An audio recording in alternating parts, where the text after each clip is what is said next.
Saudações, Dux e duquesas tricolores. Aqui quem fala é Duque Tricolor. Para mais uma análise de Flu versus Vasco. Polêmicas, sim, mais polêmicas que os vascaínos estão soltando contra os torcedores do Fluminense. Então a gente vai analisar tudo isso, vai comentar. E então, entre no meu divã e vamos nessa. E bom, para quem não sabe, né, no Fluminense Vasco teve o tão clamado pó de arroz. Eu até fiz um vídeo no meu WhatsApp mostrando isso, né? Eu vou mostrar para vocês isso. Calma, que tá rodando isso aqui. E realmente desse pó de arroz também teve alguns informativos, né, de respostas sobre os acontecimentos dessa questão do pó de arroz. Então a gente vai comentar bastante sobre isso, né? Eu só quero mostrar aqui, deixa eu ver se dá para colocar em tela cheia. Dá para colocar em tela cheia, isso. Deixa eu ver se está direitinho aqui. Deve estar direitinho tudo. Aqui, ó. O pó de arroz, quem não sabe, isso aqui foi o jogo contra o Vasco. Entende? Desculpe por todas as pessoas que estavam ali, que não estavam querendo ser colocada como troço. Isso aqui vai ser no próximo vídeo. Então, realmente teve esse pó de arroz. Aconteceu, foi 1 tonelada, segundo informações da própria Bravo 52, que é uma das maiores torcidas organizadas do Fluminense. E vamos lá. A minha análise sobre o caso. Você lembra sobre a polêmica vascaína sobre? Para quem não sabe, esse ataque de pó de arroz foi justamente uma resposta dada dos torcedores do Fluminense aos torcedores do Vasco, que indagaram que o Fluminense era um clube elitista e racista, sendo que não tem em nenhum local realmente disponibilizado que houve elitismo ou houve racismo por parte da torcida tricolor ou até mesmo do própria instituição Fluminense. A única informação que é dada é do Mário Filho, que se negou a conversar justamente com um cara que teria sofrido racismo. O que eu estou explicando para vocês pela 15ª, nona, não sei nem quantas vezes eu já falei, que se atuando tecnicamente, foi pedido, o próprio cara que sofreu racismo, entre aspas, pediu para falar que não sofreu racismo. E o Mário Filho, sendo flamenguista e odiando o tricolor, não colocou essa voz nele. Ou seja, é muito estranho. De um lado você tem um cara que fala que houve racismo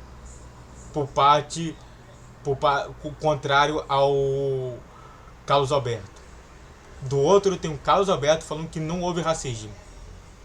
Em quem eu vou acreditar? No cara que sofreu racismo ou no cara que falou que ele sofreu racismo? É no cara que sofreu racismo, né? Entre aspas. Então, novamente, né? Até mesmo para quem não sabe, o Fluminense foi um dos primeiros também clubes brasileiros a terem negros no elenco, né? O Domingues, Alfredo Domingues. Mas o primeiro time, e é isso que é mentira baseada do Vasco, nós somos o primeiro time que teve negros no nosso futebol. É mentira. Quem teve foi o Bangu. Pesquisa lá que o Bangu foi o primeiro time a ter pretos jogando futebol. Diante dessa minha análise, vamos ampliar o debate sobre essa questão dessa polêmica em si. Ampliando o debate, por que essa narrativa está mais presente entre os vascaínos? Porque o que me parece é o seguinte: eu não vejo botafoguense falando isso, eu não vejo flamenguista falando isso, mas eu só estou vendo vascaíno. Eu quero entender sobre o porquê de tanta coisa que a gente está vendo. Uma das questões que a gente está mais vendo é sobre vascaíno falando sobre Fluminense racista. Você sabe, é um desvio de foco de grandes problemas que o próprio Vasco vem tendo. O Vasco hoje é um time pequeno, que joga como time pequeno e não consegue ganhar nenhum time pequeno porque ele é pequeno. Ele se apequenou.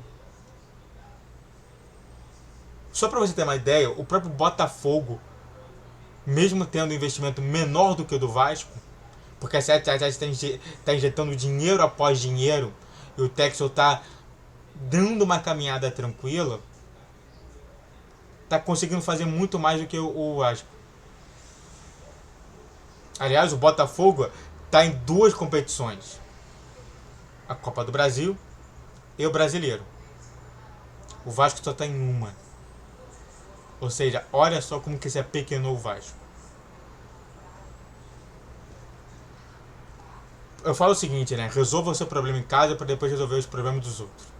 Antes de a gente continuar também falando com uma outra polêmica que os vascaínos também propuseram, se inscreve no canal, faça o triplo Z, que é cor de comente e compartilhe, rede social da questão de vídeo todos os dias 10, 12 e 20 horas, pique na tela e vamos falar mais. A segunda polêmica se deu pela saída do Maracanã. Para quem não sabe, torcedores vascaínos reclamaram que foram presos pela gestão do Fluminense e pelos torcedores do Fluminense. Tipo, eu prendi. Vamos explicar melhor eles. Eles falaram lá, não, nossa, a gente não consegue sair, estão impedindo a gente de sair, nem sequer já sair agora, e não tem nada, e tem policial aqui a rodo impedindo a gente e tudo mais, e a gente não quer briga com eles, mas a gente quer logo sair. E não é assim que funciona, meu filho.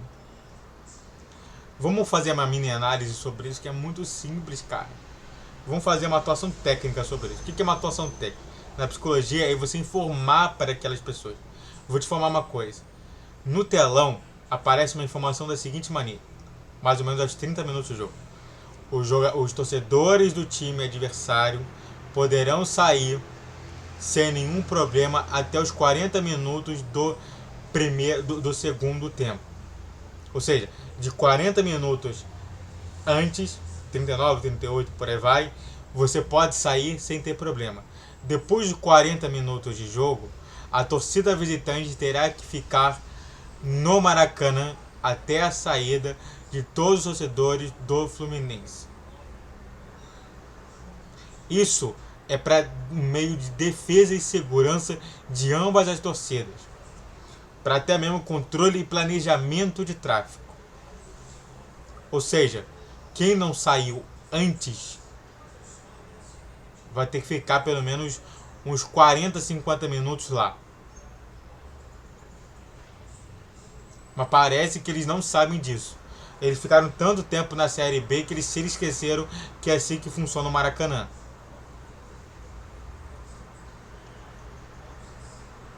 E ampliando o debate, por que as narrativas contra o Flu estão cada vez aumentando? Você está vendo a questão, por exemplo, do Diniz, que o Diniz vai fracassar, que o Diniz é fracassado, que o time do Fluminense é fracassado, que o Fluminense é racista, que o Fluminense é elitista, entendeu?